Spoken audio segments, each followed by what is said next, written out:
NDTV India के इस खास शो देश प्रदेश में आपका स्वागत है। मैं हूं शारिक खान। प्रयागराज में 10 जनवरी से शुरू होने वाले माघ मेले में कोरोना टेस्ट की नेगेटिव रिपोर्ट लाना जरूरी होगा।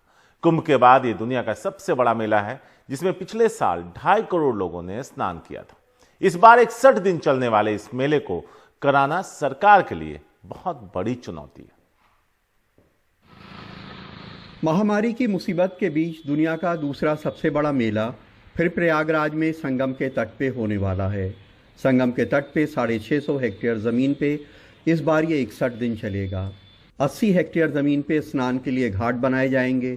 लाखों लोगों के इस हुजूम से कोविड प्रोटोकॉल का पालन करवाना कोविड काल का सबसे बड़ा चैलेंज होगा। इसके लिए बड़े इंतज़ाम किए गए हैं। 24 एंट्री पॉइंट पे कोरोना का टेस्ट होगा। RT-PCR नेगेटिव रिपोर्ट के बाद ही कल्पवास कर सकेंगे। हर कल्पवासी का हर हफ्ते कोरोना टेस्ट होगा। संतों के कैंप में रहने वालों की तादाद तय होगी। संतों के कैंप में हर हफ्ते कोरोना टेस्ट होगा। संत के कैंप में कोरोना मिला तो कैंप बंद होगा। 300 डॉक्टर मेले में तैनात रहेंगे। जिन लोगों की तबीयत बहुत ज़्यादा खराब है और बहुत ज़्यादा कॉम्प्लिकेशंस हैं, उनसे भी रिक्वेस्ट है कि वो अपने स्वास्थ्य का ध्यान रखते हुए इस आयोजन से जुड़ने के विषय में विचार करें। मेला प्रशासन ने तमाम व्यवस्थाएं करवाने की अपनी पूरी रणनीति बनाई है। हमारी ओर से सारी सुविधाएं सभी श्रद्धालुओं को यथावत उपलब्ध कराई जाएंगी। माघ मेले में कल्पवासियों की एक अलग दुनिया होती है। ये पूरे मेले में रहते हैं। पिछली बार 1,36,000 लोगों ने कल्पवास किया था। इस बार ये पूरे 61 दिन यहीं रहेंगे। इनमें ज़्यादातर बुजुर्ग होते हैं जो मोक्ष की चाह में कल्पवास करते हैं। इस बार उनसे घर में कल्पवास की अपील की गई है। जितने भी टेंट लगाए जाएंगे वो दूरी पर लगाए जाएंगे। जो हमारी बूढ़ी माताएं हैं उनसे निवेदन है, यदि आप कल्पवास करती हैं तो इस बार निवेदन के साथ कह रहा हूं कि यदि अपने घर में ही कल्पवास करो अच्छा रहेगा, क्योंकि कोरोना काल ज़्यादातर हमारी वृद्ध माताओं को ही खतरा रहता है। संगम के तट पे प्रमुख स्नान के दिन बहुत बड़ा हुजूम उमड़ता है। इतने लोग महामारी के बीच कैसे स्नान करेंगे, ये बड़ी चुनौती है। इस बार 6 प्रमुख स्नान 10 जनवरी को पौष पूर्णिमा, 14 जनवरी को मकर संक्रांति, 11 फरवरी को मौनी अमावस्या, 16 फरवरी को बसंत पंचमी, 27 फरवरी को माघी पूर्णिमा और 11 मार्च को महाशिवरात्रि के दिन होगा।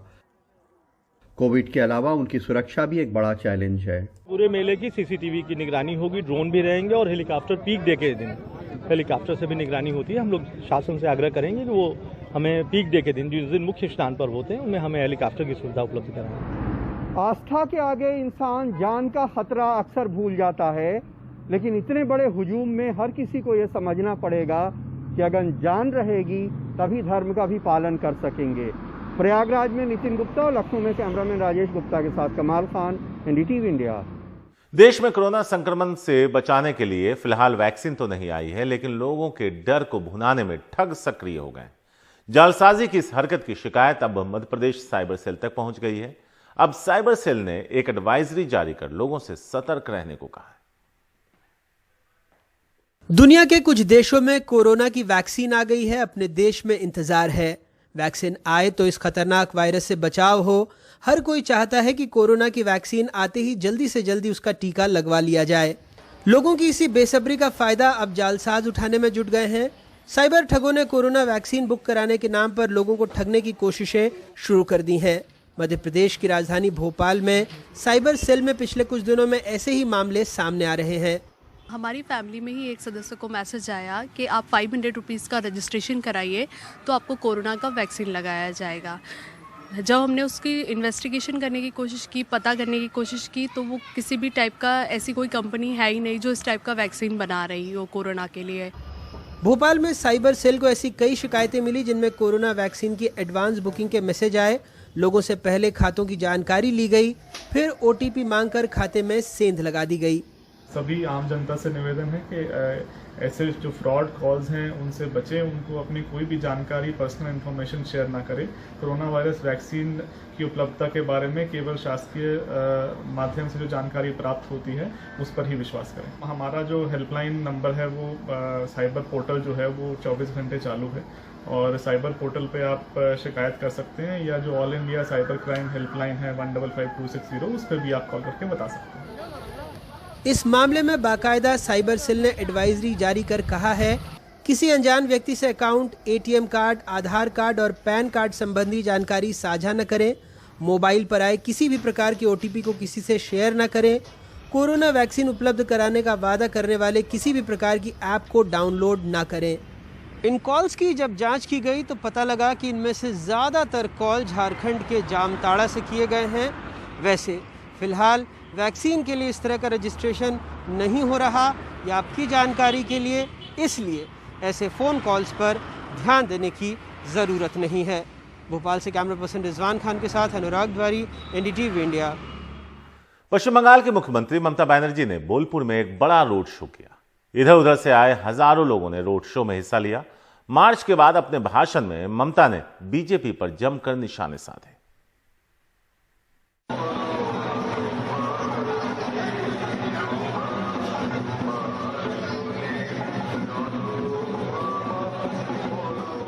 बोलपुर में पश्चिम बंगाल की मुख्यमंत्री ममता बनर्जी का बड़ा मार्च।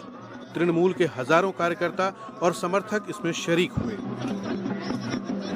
इसे अमित शाह के रोड शो का जवाब माना जा रहा है, जिसे बीजेपी ने बहुत कामयाब बताया था। पश्चिम बंगाल की मुख्यमंत्री ममता बनर्जी इस वक्त बोलपुर में एक पदयात्रा कर रही हैं 3 से 4 किलोमीटर की। काफी संख्या में लोग हैं यहाँ पे, काफी कलर है, बहुत लोग नाच रहे हैं, ढोलक बज रहे हैं। मुख्यमंत्री आगे निकल गई हैं, वो 4 किलोमीटर की पदयात्रा करेंगी। पिछले हफ्ते अमित शाह, बीजेपी के सीनियर लीडर और होम मिनिस्टर यहाँ पे थे, उन्होंने भी यहाँ रोड शो किया था। उसी का जवाब दे रही है ममता बनर्जी। बंगाल का चुनाव तो 5 महीने बाद है, लेकिन यहाँ जो सरगर्मियाँ हैं वो बढ़ी हुई हैं। बीजेपी का एक टफ चैलेंज है इस बार तृणमूल कांग्रेस को, और इसीलिए शायद ममता बनर्जी ने भी इतनी संख्या, इतनी भीड़ यहाँ पे जुटाई है। स्टेज पर ममता ने बीजेपी को उसके ही अंदाज में जवाब दिया। রবীন্দ্রনাথ ঠাকুরের বাংলায় হেড পলিটিক্স যারা আমদানি করেছে, গিট্টো পলিটিক্স, ফেক ভিডিও আর ফেক পলিটিক্স যারা আমদানি করেছে, ভিডিওর মধ্যে দিয়ে উল্টো পাল্টা ছবি দেখানো আর মানুষকে মিথ্যে কথা বোঝানো আর মানুষকে বিপদে পড়ে আর গ্রামে গ্রামে গিয়ে মিথ্যে মিথ্যে কুৎসা প্রচার করছে। গ্রামের লোকেরা সাবধান হন।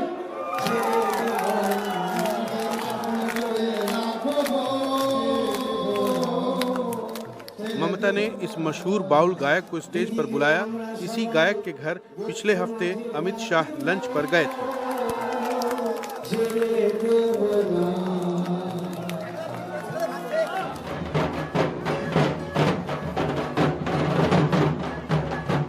ममता के शक्ति प्रदर्शन से पहले उनकी पार्टी ने भीड़ जुटाने में पूरी जान लगा दी। सोनाली दास यहाँ से 30 किलोमीटर एक छोटे से कस्बे की तृणमूल नेता हैं। उनसे अपने इलाके से 500 लोग लेकर आने को कहा गया था। वो 800 लेकर आई हैं। इन लोगों के बीच 12 बसों का किराया हुआ 36,000 रुपए। 800 लोगों के खाने पर 15 से 20,000 का खर्च आया। कुछ और छोटे मोटे खर्च, सब टीएमसी के खाते से आया। एक बार दिखाएंगे इसमें क्या है, खोल के दिखा दीजिए। तो देयर यू हैव इट। कुछ टिफिन भी आए हैं यहाँ पे, आप देख सकते हैं। वाह भाई, लुच्ची है इसमें, आलू दम, एक मीठा भी है। जाते वक्त हम लोग मुरमुरे, जो चनाचूर हम लोग कहते हैं वो, मिठाई है, खीरा वगैरह, मतलब हम लोग बहुत खुश हैं। ममता बनर्जी इतने करीब आ रहे हैं, हम लोग बहुत बहुत ज्यादा। बीजेपी से ज्यादा बड़ा रोड शो होगा आपका? जरूर होगा, जरूर होगा, एकदम जरूर। हम बीजेपी का तो मतलब औरत और आदमी और औरत मिलके है, हमारी औरत ही काफी है। कैमरा पर्सन जीडी शंकर के साथ आलोक पांडे, एनडीटीवी इंडिया।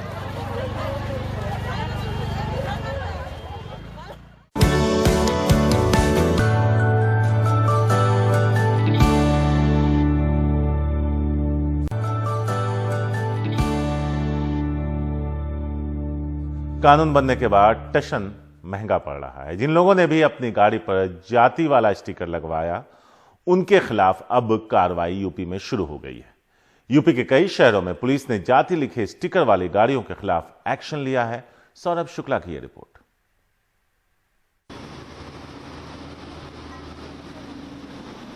जब पाठक जी की गाड़ी पुलिस ने रोकी तो पाठक जी पुलिस पर आग बबूला हो गए। बोले कि यह नियम बिल्कुल गलत है और उन्हें अपनी जाति पर गर्व है, इसलिए उन्होंने अपनी गाड़ी पर अपनी जाति लिखवाई हुई है। ब्राह्मण आदमी तो ब्राह्मण लिखेगा, आपको लगता है कि गलत नहीं है? गलत, ये गलत है कि 1 तारीख से बोला था, आज 29 तारीख से चालान कर रहे हैं। अगर आपने अपनी गाड़ी पर अपनी जाति लिखवाई है तो आपको जुर्माना भरना ही होगा। यूपी पुलिस पूरे प्रदेश में ऐसी गाड़ियों का चालान कर रही है। जरा इस गाड़ी को देखिए, पीछे शीशे पर बड़े बड़े शब्दों में इनकी जाति लिखी हुई है। जब पुलिस ने रोका तो जरा इनके तेवर देखिए। लगवा लिया। कुछ लोग अपनी गलती मानते हुए आगे से ऐसा ना करने की बात भी करते नजर आए। नहीं, ये बिल्कुल सही नहीं है, लेकिन अब लिखा लिया, अब गलती है मेरी, मैं मानता हूँ, मैं इसे मिटाऊंगा। आदेश के मुताबिक अगर गाड़ी में नंबर प्लेट से लेकर कहीं भी जाति या फिर जाति सूचक शब्द लिखा है तो 500 रुपए के दंड से लेकर गाड़ी सीज करने तक का प्रावधान है। देखिए, ये 177 के अंतर्गत इसका चालान किया जा रहा है। जैसे कल मैंने एक गाड़ी को रोका था तो उस गाड़ी पे एक जाति सूचक शब्द था। जब मैंने उनको टोका कि ये क्यों लिखा है तो उन्होंने कहा हमारे पूर्वजों ने बहुत त्याग किया है, बलिदान दिया है, इस वजह से मैंने लिखा है। पुलिस ऐसी गाड़ियों को रोककर चालान तो काट देगी, ये जाति वाले स्टिकर भी हट जाएंगे, पर समाज की जातिवादी मानसिकता बदलने में अब भी बहुत वक्त लगने वाला है। पुलिस लगातार रोज अब सैकड़ों चालान काट रही है ऐसी गाड़ियों का जो कि अपनी गाड़ी में नंबर प्लेट पर अपनी जाति लिखवाए हुए हैं। लेकिन पुलिस का कहना है कि ऐसे लोगों को रोको तो वो पुलिस से ही भिड़ जाते हैं, ये कहते हुए कि अगर वो अपनी जाति अपनी गाड़ी में लिखवा रहे हैं तो इसमें गलत क्या है। तो सवाल यही है कि क्या वाकई में नए भारत में भी इन तमाम चीज़ों की जगह है, और ये नाकामी पुलिस की नहीं है, ये नाकामी समाज की है। नोएडा में सहयोगी राकेश और अरविंद उत्तम के साथ सौरभ शुक्ला, NDTV इंडिया।